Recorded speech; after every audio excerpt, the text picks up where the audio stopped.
नमस्कार। BPSC outer mains के अच्छे आंसर राइटिंग प्रोग्राम में आपका स्वागत है। मैं प्रेमचंद्रा, आपका दोस्त, आपका भाई, हमारे channel pre exam training channel पर आपका स्वागत करते हैं। आज का क्वेश्चन जो है बहुत ही इम्पोर्टेंट होने वाला है पंचायती राज विभाग के लिए, और सवाल भी पंचायती राज संस्था पे भी है, इसलिए पूरा वीडियो देखिए क्योंकि सवाल बनना ही है। ठीक है, इससे आप बचकर नहीं जा सकते हैं क्योंकि पंचायती राज का ही आप एग्ज़ाम दे रहे हैं और पंचायती राज पर सवाल बन सकता है और बनने की क्या 100% उम्मीद है। ठीक है, सबसे इम्पोर्टेंट सवाल है, इसलिए पूरा वीडियो देखिए, समझ आ जाए, भाई का मेहनत दिख जाए तो लाइक कर दीजिएगा। और अभी भी चैनल सब्सक्राइब नहीं किए हैं, अगर दिल में हमारे लिए थोड़ी भी जगह हो तो कर लीजिएगा। ठीक है ना, भाई का ही चैनल है। आइए देखें प्रश्न कैसे बन सकता है और उसको आंसर किस तरह से लिखा जाए। ठीक है, हमने बहुत मेहनत किया है और आंसर को लिखने की कोशिश किया है, आप समझिए और उससे भी अच्छा आंसर लिखिए दोस्तों।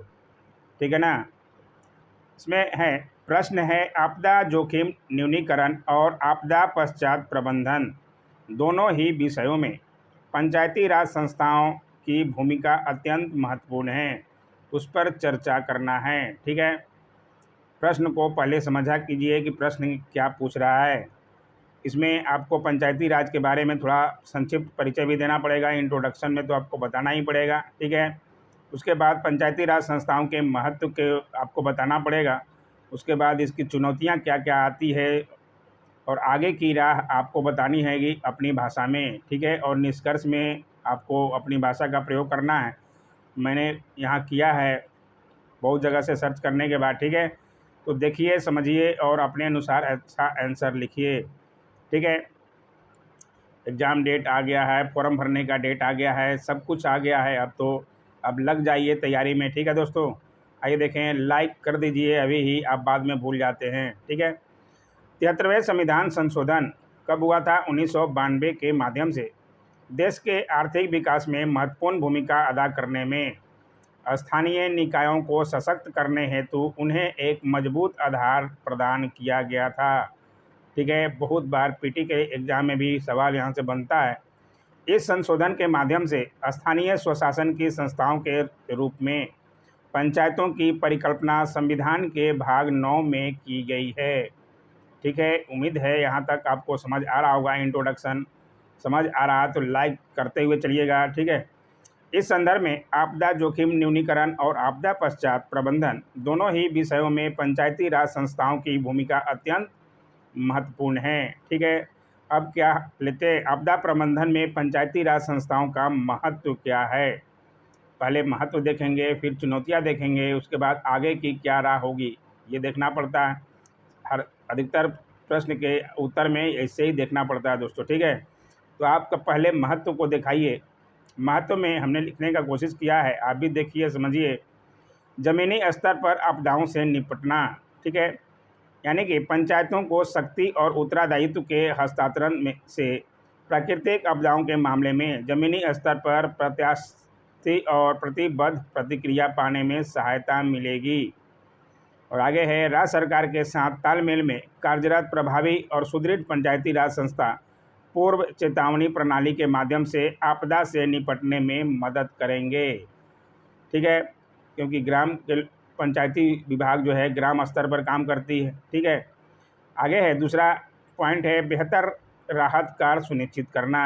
यानी कि चूँकि स्थानीय निकाय आबादी के अधिक निकट होते हैं, वे राहत कार्य को आगे बढ़ाने की बेहतर स्थिति में हैं।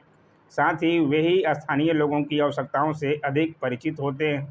ठीक है, यह प्रत्येक आपदा की स्थिति में कार्यान्वयन और धन के उपयोग के मामले में पूर्ण पारदर्शिता सुनिश्चित करेगा। ठीक है, उन पर दिन प्रतिदिन की नागरिक सेवाओं के परिचालन, प्रभावित लोगों को आश्रय और चिकित्सा सहायता प्रदान करने जैसे विषयों में भी भरोसा किया जा सकता है। आप थोड़ा अपनी लैंग्वेज में भी प्रयोग कर सकते हैं। ठीक है, तीसरा पॉइंट है, जागरूकता का प्रसार करना और सहयोग प्राप्त करना।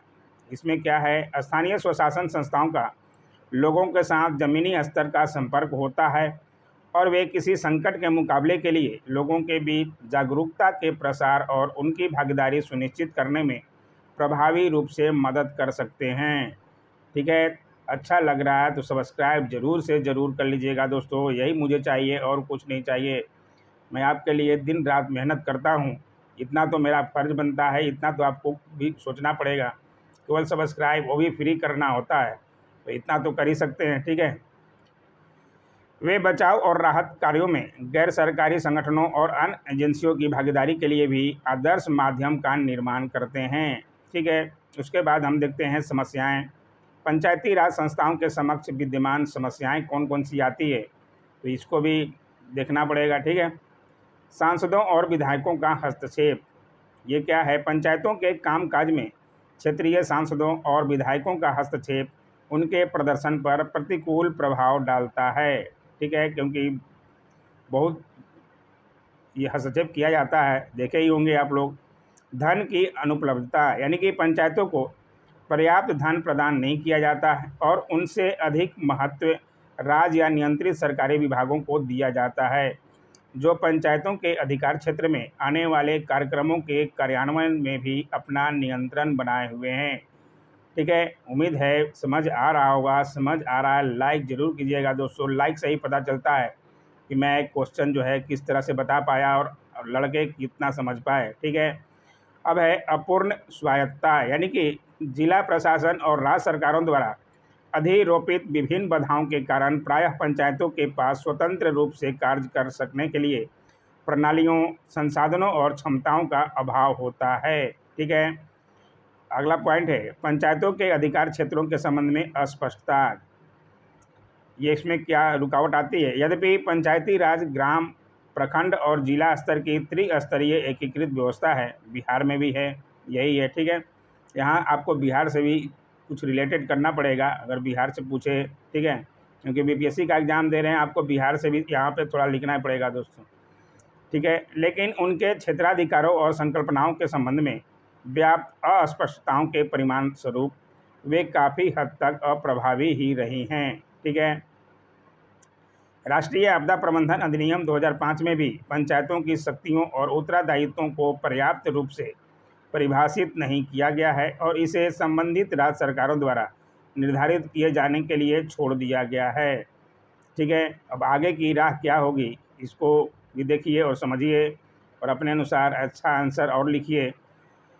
उसके लिए आपको समझना पड़ेगा, पढ़ना पड़ेगा, टाइम तो देना ही पड़ेगा दोस्तों। ठीक है ना। आगे की राह में आपदा प्रबंधन कार्यक्रमों के लिए कानूनी समर्थन, इसमें क्या है? पंचायती राज अधिनियमों में आपदा प्रबंधन के विषय को शामिल करना और आपदा योजना एवं व्यय को पंचायती राज विकास योजनाओं एवं स्थानीय स्तर की समितियों का अंग बनाना अत्यंत महत्वपूर्ण है। ठीक है, यह संसाधनों के नागरिक केंद्रीय मानचित्रण और नियोजन को सुनिश्चित करेगा। ठीक है, तो ये है आगे की राह में, ये तो आपके अनुसार बताना होगा। ठीक है, संसाधन की उपलब्धता और आत्मनिर्भरता, इसमें क्या कहा गया है?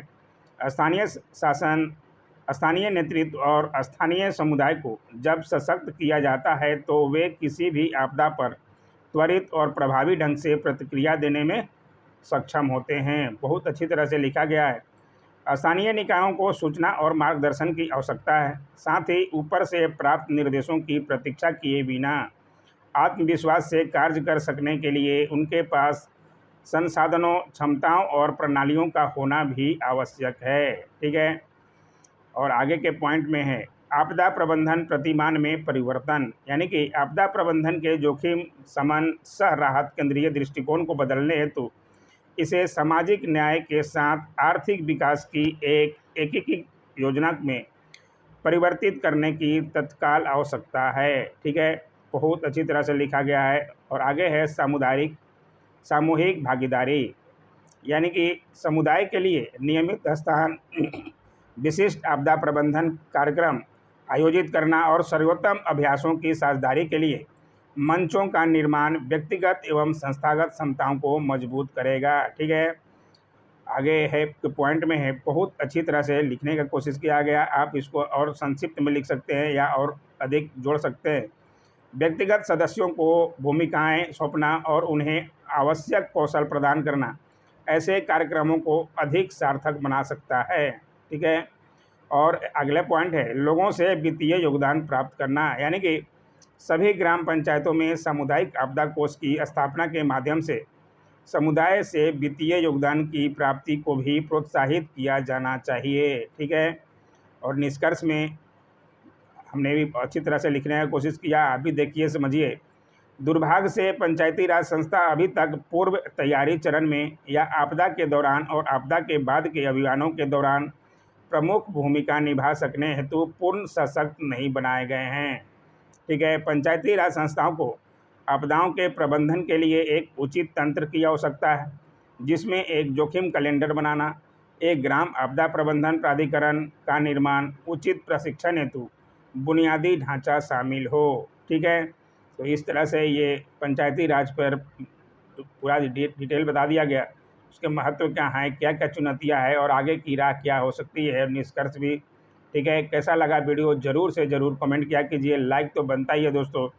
Don't forget to like, share, comment and subscribe my YouTube channel. Thanks for watching my YouTube channel.